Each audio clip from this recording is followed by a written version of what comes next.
عمرك ركبت مترو آخر الليل وحسيت إن في حد بيراقبك؟ القصة دي حصلت لشاب اسمه كريم. كان راجع من شغله متأخر جدا.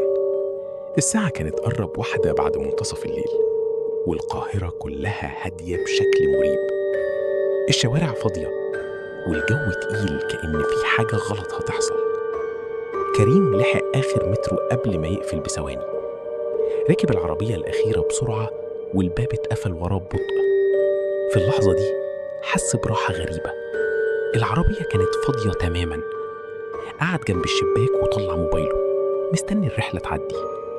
لكن بعد محطتين بس بدأ الإحساس الغريب.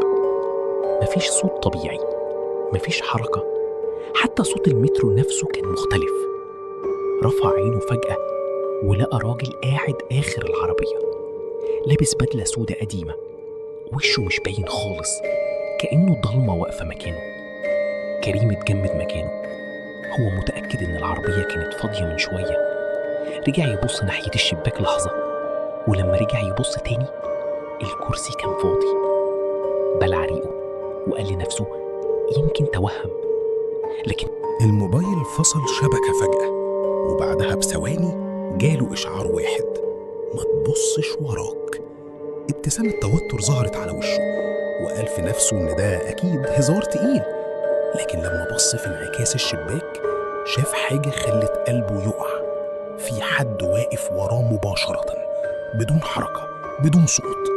قام بسرعة وفتح الباب للعربية اللي بعدها. بمجرد ما دخل وقف مكانه.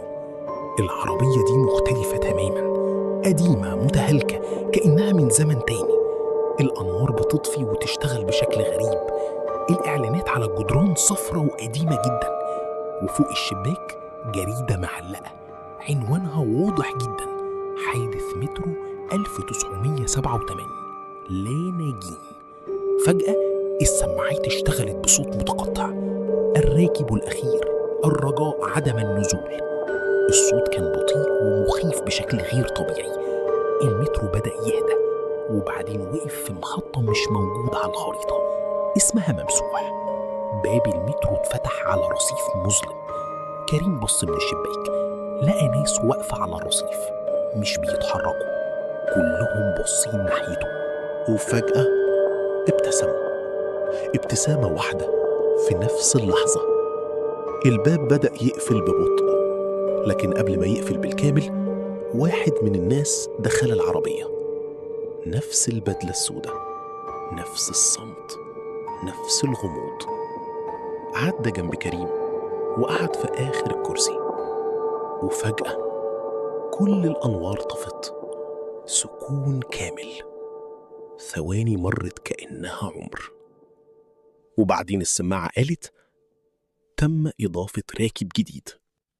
في اليوم التالي عمال المترو لقوا العربية واقفة فاضية تماما، إلا موبايل واحد على كرسي، والرسالة لسه ظاهرة على الشاشة: ما تبصش وراك. لو كنت مكان كريم كنت هتنزل في المحطة ولا كنت هتكمل الرحلة؟